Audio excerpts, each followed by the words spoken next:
The Super Nintendo has got to be one of the most legendary game systems of all time.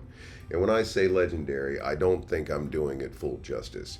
The games that were spawned on this system were some of the most epic tales and most fun adventures ever played. I absolutely loved this system growing up as a kid, and I still love it today. So when I seen this Superboy on eBay for parts or repair, it kind of brought up a little bit of nostalgia in me. And I thought, what would I have thought about this thing as a child? I probably wouldn't have been worried about the build quality or the image quality or anything like that. I would have been completely and utterly blown away by the fact that I could play my Super Nintendo games anywhere I wanted to, just like the Sega Game Gear. And the fact that it had a rechargeable battery, man, don't even get me started on that. So today, let's take a minute and we're going to take a look and see if we can get this little Superboy back up and running. Let's take a look.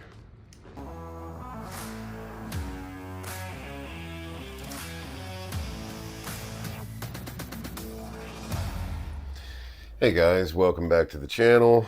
So today we've got a Superboy. I can't really recall exactly what the listing said, but I believe this guy works, but there's just no volume. So let's check it out real quick and see if that's accurate. Might have a dead battery going on here. Let's see if it'll play a game while it's charging. Okay, and it will. Do we have volume? Okay, so it looks like it'll play the game, but no volume. Okay, do all of our buttons work? Did it freeze up? I think it did. All right, so maybe it needs a bit of a clean as well. And let's open this guy up and see if we can figure out what's going on with it. And we'll just do it like this. Seamless. Okay, so it looks like we have a little daughter board here for the charge circuit. So let's pop this off. I don't know what all that is on the board, but I'm assuming this thing is going to need a nice clean before it's all said and done. Okay, so where are our speakers? Looks like they might be underneath this guy. So let's take this board out. So these are going to be our speaker wires. Let's jump under the scope and poke around at these speaker wires and this potentiometer a little bit and see what we can see. Okay, so here we are. These are the speaker wires. So let's see if we can test them in circuit and see if we can get a reading on them. Pretty sure that's not a 24 ohm speaker. I saw 8 for a second. All right, so we're probably looking at an 8 ohm speaker. This thing looks kind of grimy. Like I said, I think it's some type of conformal coating.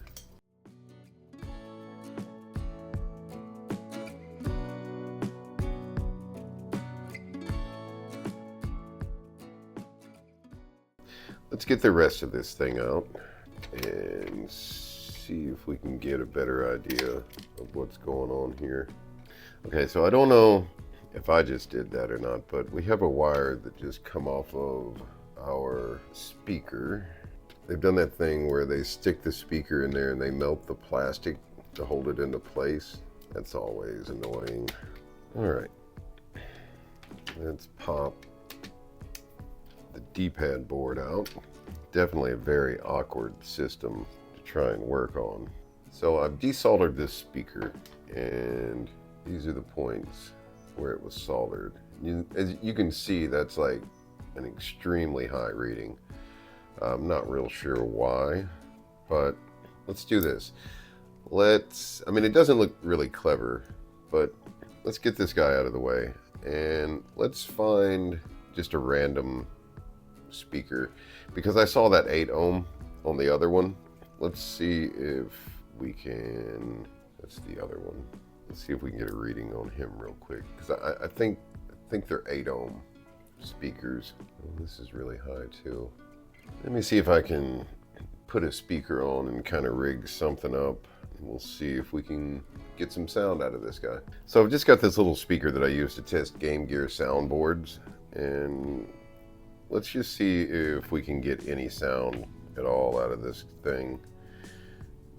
So maybe we just have some bad speakers. Definitely not hearing anything. So I think we're going to need to dig a little deeper here. All right, let's jump under the scope. I'm going to jump out there and assume that this guy is probably the audio chip. So let's see if we've got any shorts around this guy.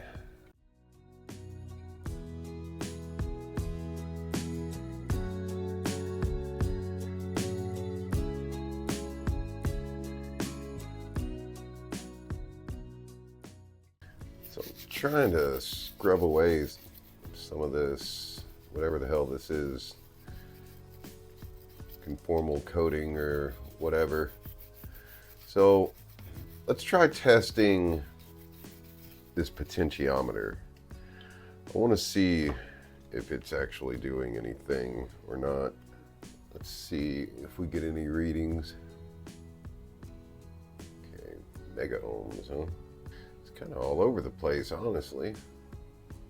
Yeah, I'm fairly certain that shouldn't be in the mega ohms. Let's see if we can desolder this guy.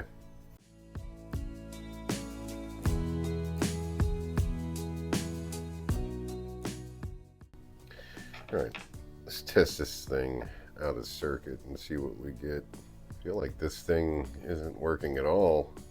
Let me see if I have a replacement. And wouldn't you know, it's pretty close. So let's measure this track. Okay, so absolutely nothing on this one. Okay, let's replace it. Let's see what happens.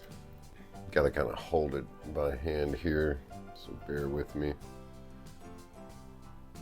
We'll tack that one on. We'll get the others.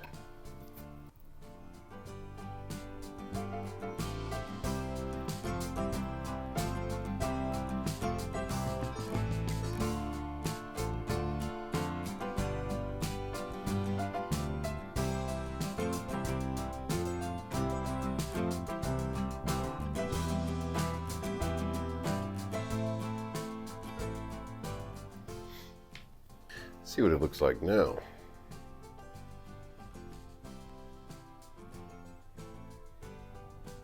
Okay. Definitely better than mega ohms. Let's try moving it. Let's see. Okay. Let's test it. Let's see if that made a difference. Let's rig this guy back up. Put our punch out back in. And turn it on. Hey, I heard sound. You guys hear that? Awesome. Okay.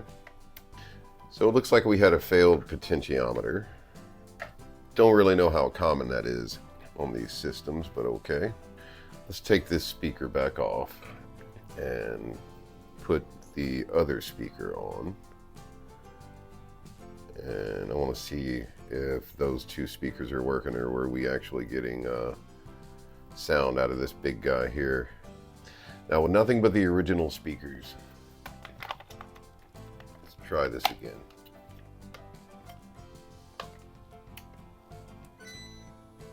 There we go. What I want to do is see if we can get this guy put back together.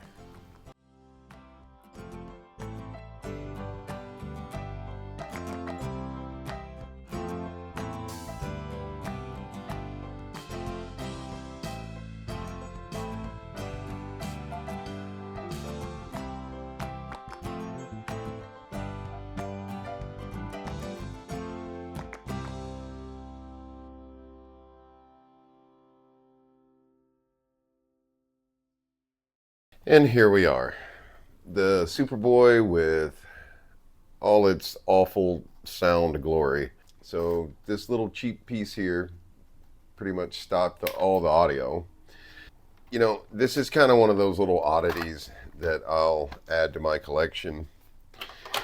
Just because, you know, it was kind of a big thing at one time.